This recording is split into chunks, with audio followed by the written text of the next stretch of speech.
All right, what's up everybody? I'm Kevin Gunn with GunnFishTV, back here again for a fishing tip.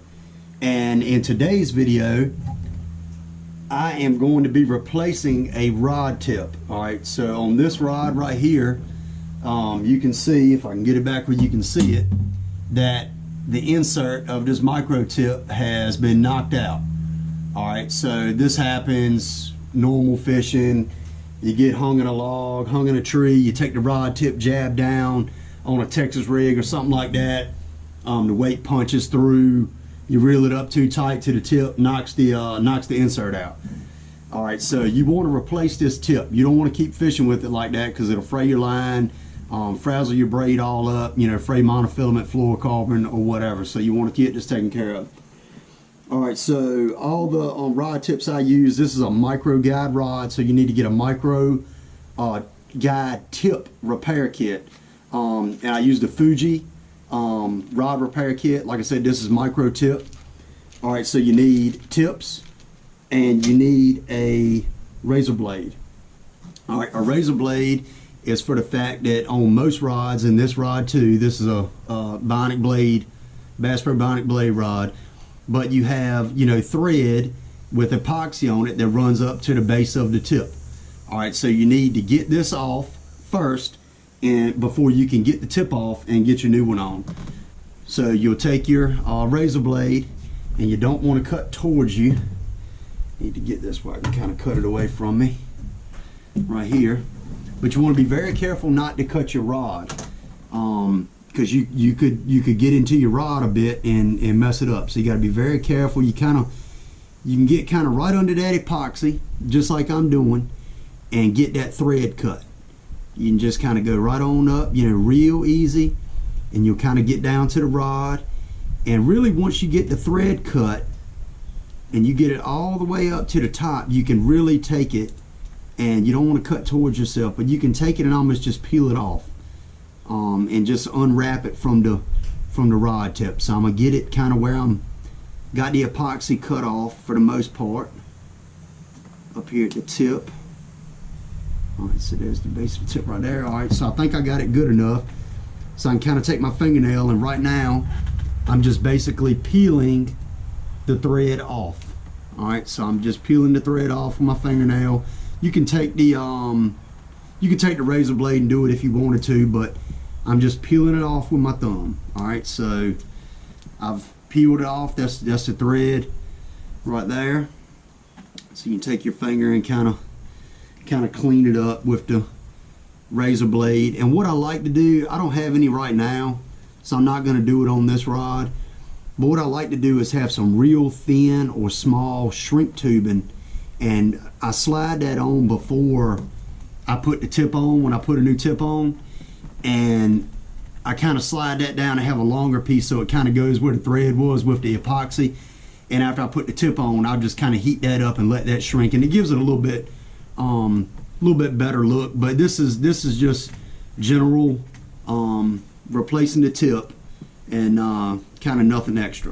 All right, so as you can see, I've gotten the thread off, most of the thread off. Got a little teeny bit more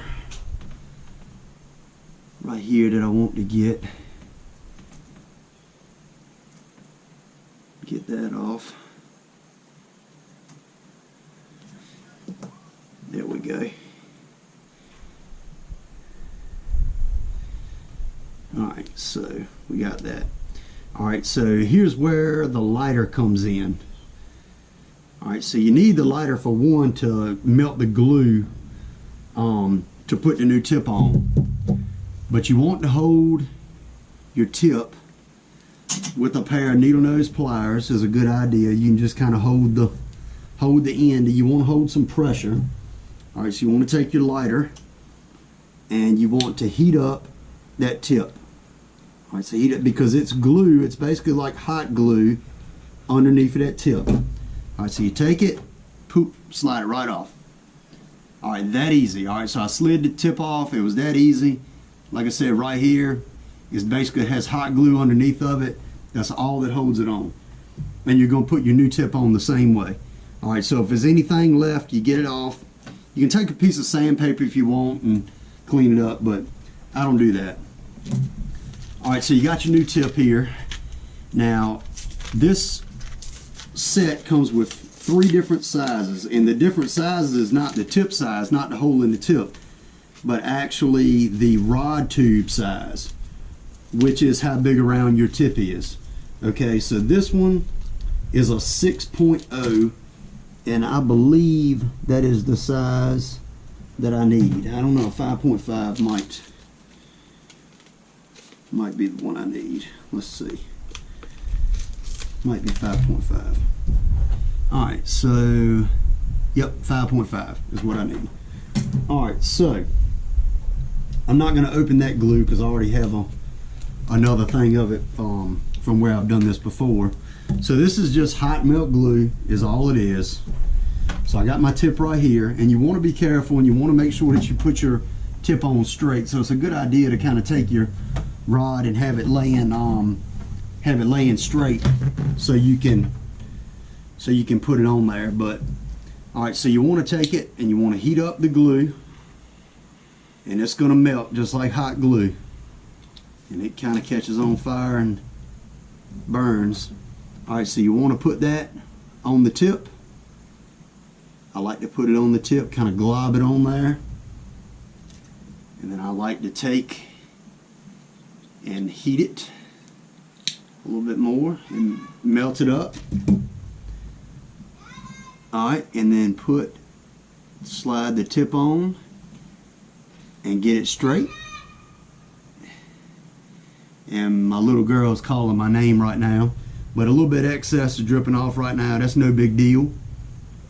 You let that cool off, and then you let that cool off a little bit, and then you can take your hand and basically, once it dries, you can take and pull that excess off right there at the base, throw that in the trash, and then boom, tip is done. That easy. Got it nice and straight. And if it's not straight, perfectly straight, all you have to do is you can heat it up. And sometimes you don't get it perfectly straight the first time, but I got this one good and straight. But if you don't, hey baby, if you don't get it straight the first time, all you have to do is take your lighter, reheat it, and you can rotate it, and it'll set right back up. So anyway, that is a quick tip on how to replace your rod tip. You know, if you're in an emergency, it's always a good idea to keep these in your boat, which I do. I keep a lighter, the glue and all that, and just do that, and it works great. You know, this will last you as long as that tip will last. As long as that insert will stay in there, that tip will last just as long. So I've done no telling how many, but that's just a quick tip on how to do that, simple and easy. And thank y'all for watching, and I'll see y'all next time. Yeah.